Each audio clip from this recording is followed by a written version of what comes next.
Our essential question in this video is, what are the definitions I need to know?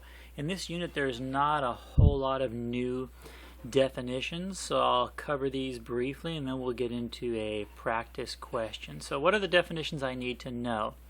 So first thing I want to talk about is this whole concept of X-Intercepts. We've learned about X-Intercepts in a previous unit. It is the place where the graph of an equation touches the x-axis. So let's look at the definition. I defined it a little bit different than that, but I wanted to talk about it in regular terms. So here's our formal definition. It's where the graph of an equation touches the x-axis. I guess that's pretty much what I just said. So here's the important part though. We've already defined x-intercepts, but now we're going to say also called zeros, roots, and solutions. It looks like I have a typo here, so let's fix this. This should be and. So I'll try to fix that with red if I can. And. Also called zeros, roots, and solutions. So if you hear a question that says find the zeros of this equation, they're basically asking you to find the x-intercepts. If they ask you to find the roots, same thing. If they're finding the solutions or solve an equation, usually when we solve, we're going to be looking for the x-intercepts. Let's just kind of note on this graph here. I'm going to scroll up a little bit. Now let's go ahead and mark in this particular case where are the x-intercepts. Now if I asked you on this particular graph where the x-intercepts are, where the zeros or the roots or the solutions are, you can see that this graph does not cross the x-axis exactly on the grid. So that means you're going to have to estimate what the x-intercepts of this particular graph are. So like in this case I would say, alright, the x-intercepts look like they're at, let's go ahead and draw a little arrow here.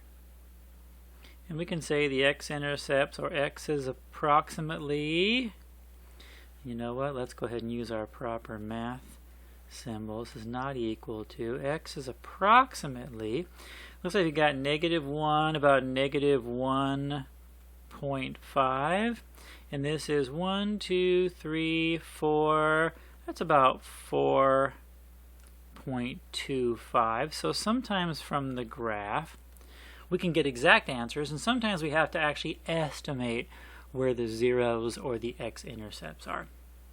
Alright, one more thing as we look at definitions.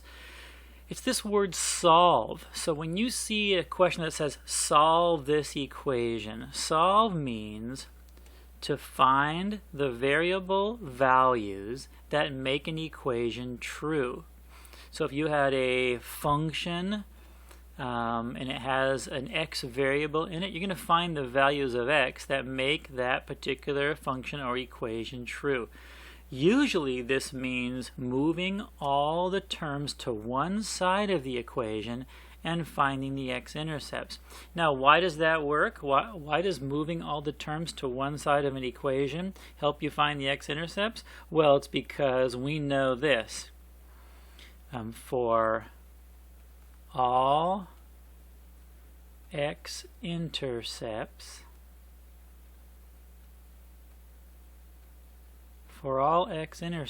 y is equal to 0. Take a look at your graph.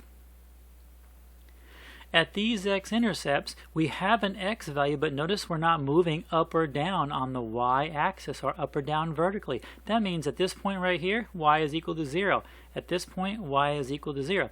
So if you take any equation and you move everything over to one side of the equal sign, that leaves the other side equal to 0. And when you're solving an equation set to 0, you're actually finding the x-intercepts. So when you see the word solve, it means move everything to one side of the equation and solve for all the values of x or whatever your variable is that makes that true. And really what you're doing is you're finding the x-intercepts. Alright, so let's take a look at an example problem. And we got an essential question on this part of our page, and it's how do I solve by graphing? Now notice the word solve here. What it's actually saying is how can I use graphing to find the solutions, which really means the x-intercepts. So here's our question. We have an equation and we're being asked solve x squared minus 3 equals negative 2x.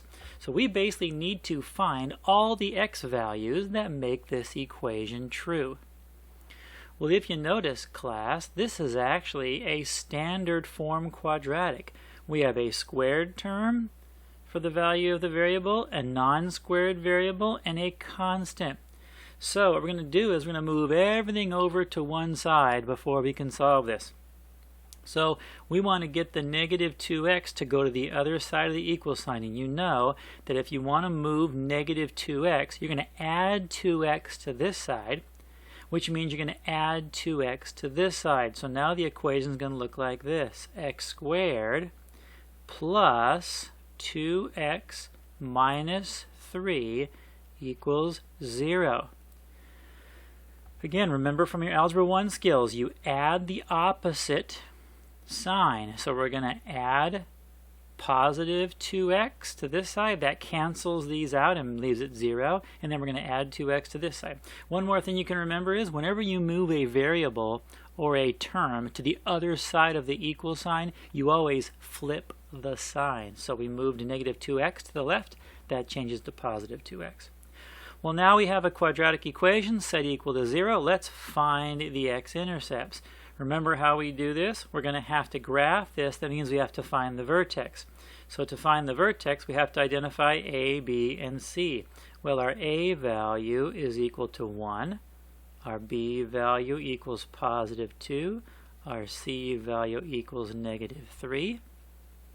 Now let's go ahead and find the x value of our vertex, which is found with the formula negative b over 2a. b is positive 2, so negative b is negative 2.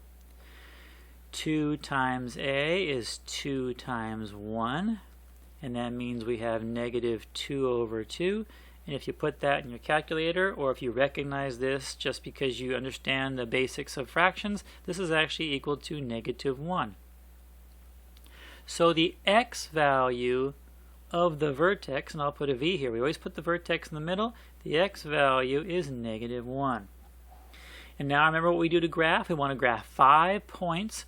We're going to go ahead and graph 2 points below the vertex on the x-axis, and we're going to graph 2 points above the vertex. So we add 1, that's 0, add 1 again, that's 1. So 2 down and 2 up.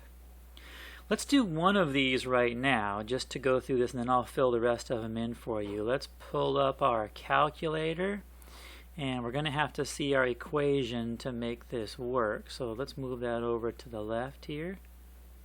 And there's our equation. Here's our calculator. Let's plug in negative 3. So we've got negative 3. Oops, I got to use parentheses for that. Remember, when you plug in a variable, always use parentheses. Parentheses, negative 3. Notice I use the plus minus key, not the subtraction key. We're going to square that. And then we're going to add 2 parentheses, negative 3.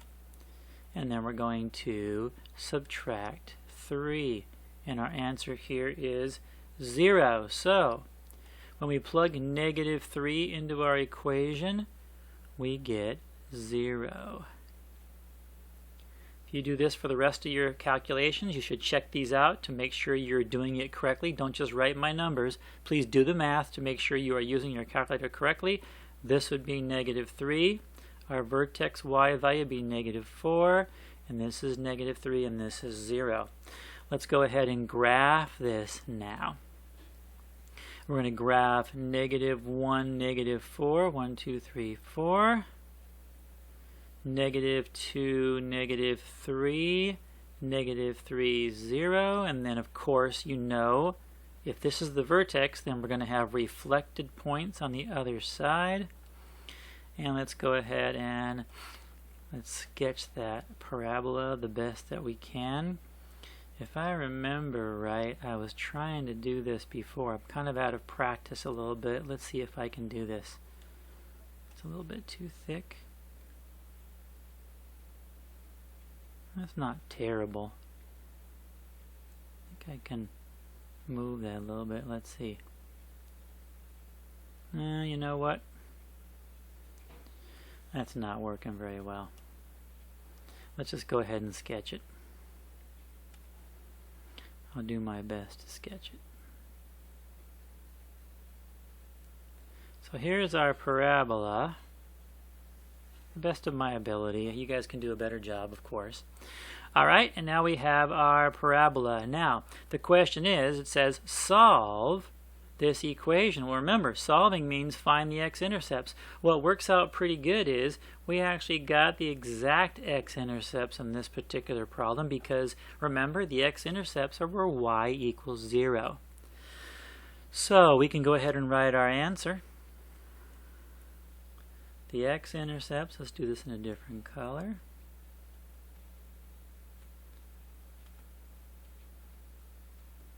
The x-intercepts are at -3, -3 and 1. We know, sorry, yeah, -3 and 1. We can see from our chart. -3 is where it crosses the x-axis here, and +1 is where it crosses the x-axis here.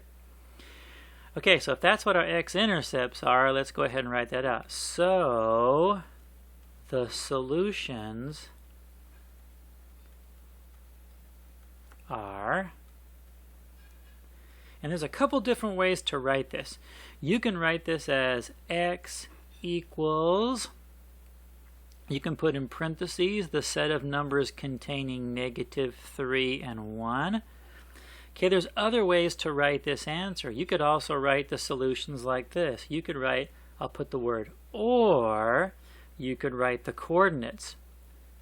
-3, 0, and 1, 0. There's another way too. Or, you could write it like this. X equals -3, and x equals 1. So our solutions are -3 and 1, and you can write this a number of different ways. Notice there are two solutions to this problem because our parabola crosses the x-intercept, or crosses the x-axis at two different points. Alright, so that finishes up this video.